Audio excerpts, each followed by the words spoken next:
Bora então, nação. Obrigado pelo teu carinho, pela tua audiência aqui com o nosso canal, gurizada. Vamos repercutir o empate do Grêmio contra o Godoy Cruz na noite dessa quinta-feira lá na Argentina. E, gurizada, vamos lá. Olha, nada muito diferente do que nós já imaginávamos. Vamos combinar uma coisa. Não vai ser do dia pra noite que o Mano vai organizar esse time. Mas já deu pra ver que o Grêmio tem o estilo do Mano. O Grêmio já está tentando colocar em prática, os jogadores tentaram colocar em prática o estilo do Mano Menezes. Aquele estilo que nós já imaginávamos que aconteceria, porque o Mano, ele tem o seu estilo próprio. Ele gosta de um time mais compactado, um time que jogue muito mais para tentar se defender e tentar priorizar, por óbvio, o campo defensivo, os jogadores sempre na marcação, né? E aí sim, num segundo momento, tentando o ataque. Então hoje nós já conseguimos ver esse estilo do Mano Menezes no jogo. Nós já vimos isso no Clássico Grenal, inclusive. Até há algumas versões aí, há quem diga que o Mano até ajudou a montar a equipe do Clássico. Mas eu não tive a confirmação, então eu não posso trazer isso como informação. Mas fato é, o Mano, ele tinha uma ideia de manter o Grêmio do Clássico para hoje. E o Grêmio conseguiu, em partes, repetir o que fez no Clássico, marcando, fechando espaços, mas o Grêmio, ele também, por tentar marcar, ele acabou, alguns jogadores, deixando de pensar na sua própria situação. Por que eu tô falando isso? Monsalve.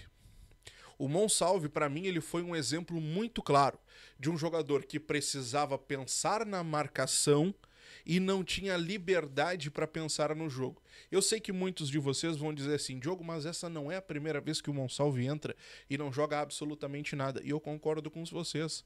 Eu concordo com os senhores que o Monsalve não vem atuando nada. Mas hoje, além de estar fora da sua posição, além de jogar pelo lado esquerdo mais uma vez, o Monsalve, ele a todo instante olhava para trás. O Monsalve, ele não tinha a visão de campo para organizar o time pelo meio. Não, ele ficava olhando sempre para trás, sempre na tentativa de ver onde estava o jogador que ele precisava marcar. Ou seja, não que essa tenha sido a principal razão, porque o Monsalve vem num mau momento, mas esse é um dos pontos que acabou prejudicando o jogo do Monsalve. Nós temos outros jogadores também que não atuaram tão bem, e a partir de hoje, claro que o Mano vai começar a corrigir problemas. O João Pedro, ele continua sendo um jogador problemático na nossa defesa. O João Pedro é um jogador que ele não consegue defender, é impressionante. Aquele João Pedro que nós tínhamos, que era um jogador que ajudava melhor na defesa. Vocês lembram quando o Grêmio tinha João Pedro e Fábio, lá em 2023? O que o Renato aproveitava para fazer com o Fábio? Não, o Fábio é o jogador que nós temos para atacar. E ele era o preferido do Renato naquela época, porque o João Pedro era o jogador da defesa. Pois o Renato tentou, conseguiu fazer com que o João Pedro virasse a chavinha, porque o João Pedro tinha um chute de fora da área, porque o João Pedro chegava muito bem no ataque e tudo mais, e agora o João Pedro parece que ele não consegue mais defender. É impressionante, o João Pedro virou uma avenida, sendo que era totalmente o contrário.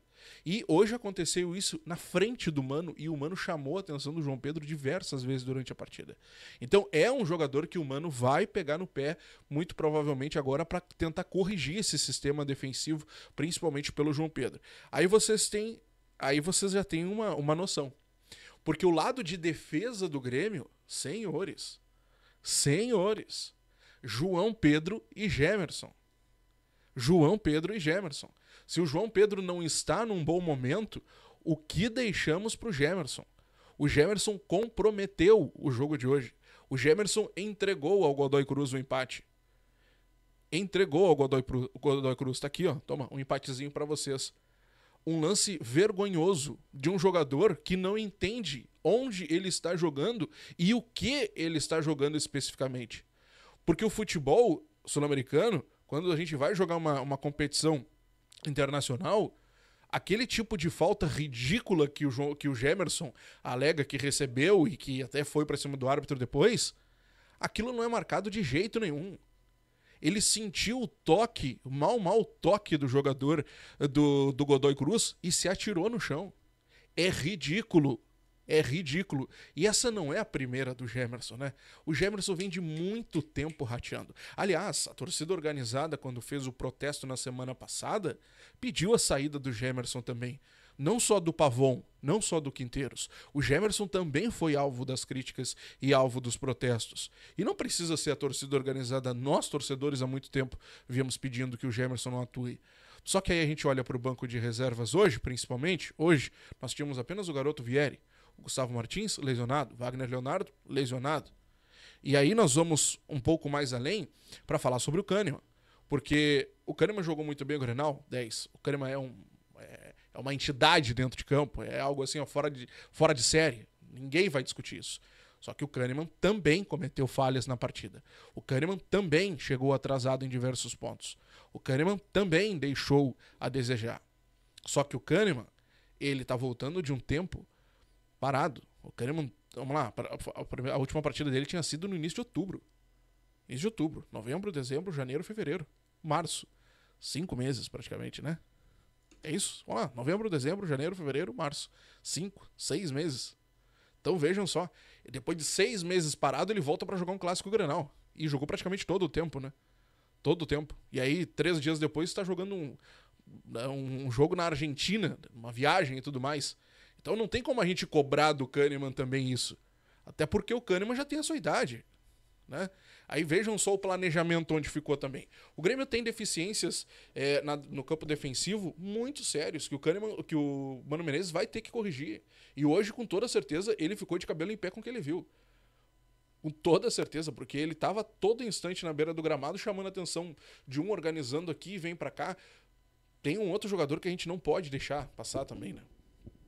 O que tá acontecendo com o Bright White? Gente, assim, ó, vamos lá. Que o Bright White não é aquele jogador que a gente se iludiu lá no início, talvez não seja. Talvez não seja. Talvez não seja. E eu não tô falando nem da gente estar espelhando no Bright White o Soares. Porque não tem, não é isso. Mas, vamos lá.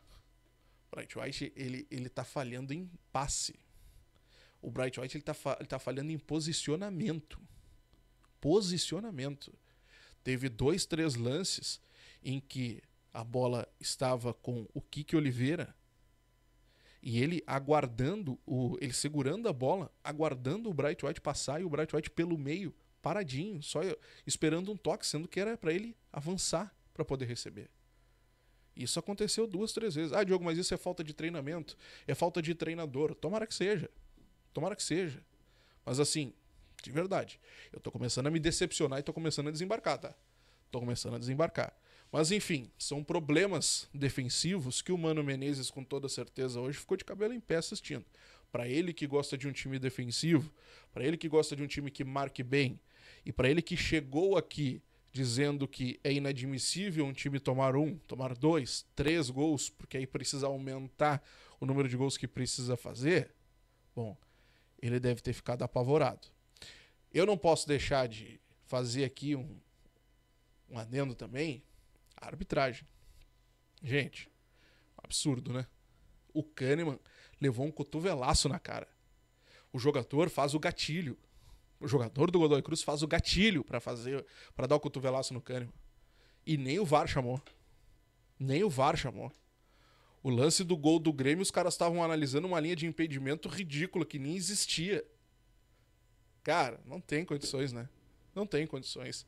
Um árbitro muito ruim, invertendo faltas, marcando o que não precisava muitas vezes, parando o jogo toda hora. Cara, que é isso, cara?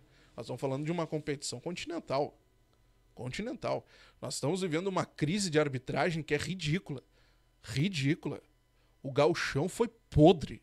O Brasileirão começou ridículo. E agora a Sul-Americana, mesma coisa. Mesma coisa. Pelo amor de Deus, sinceramente, o que vai ser do futebol? Vai ser tudo inteligência artificial. Não é possível. Não é possível. Eu não sei, sinceramente. Tá feia a situação da arbitragem, tá? Tá feia, ridícula. Não é só aqui no Rio Grande do Sul, não é só aqui no Brasil. Comebol também, né? Pelo amor de Deus. Mas enfim, gurizada. Problemas que o Grêmio já tem há bastante tempo e que o Mano vai corrigir agora. Agora um ponto que eu acho menos pior. Não vou dizer positivo, porque positivo sempre é a vitória, claro. Mas menos pior. O Grêmio trouxe um ponto. Se o Grêmio tivesse perdido lá, aí eu acho que a coisa seria mais complicada. Porque aí o Godoy Cruz avançaria, teria 3 pontos à nossa frente. Embora tenhamos ainda 2 jogos em casa, restam 3 jogos, né? 2 jogos nós vamos fazer em casa. O Godoy Cruz vai fazer 2 jogos fora também. Então vejam só. Com esse empate que o Grêmio conseguiu lá, permanecem as duas equipes com a mesma pontuação. O Grêmio tem 2 partidas em casa fazendo o dever, óbvio, o Grêmio se classifica naturalmente. O Godoy Cruz, teoricamente, tem as partidas mais difíceis também, porque é fora de casa. Uma dessas partidas é contra o próprio Godoy Cruz aqui na nossa arena. Então não acho de todo mal o Grêmio ter empatado lá. Não poderia perder. Mas o jogo é em casa, fica mais tranquilo agora então. E o Grêmio fazendo o dever, fica tudo certinho. A gente avança na Copa Sul-Americana. Quero saber de ti. E aí, o que tu achou do jogo? Comenta aqui embaixo. O Mano Menezes vai ter muito trabalho. Muita coisa para corrigir.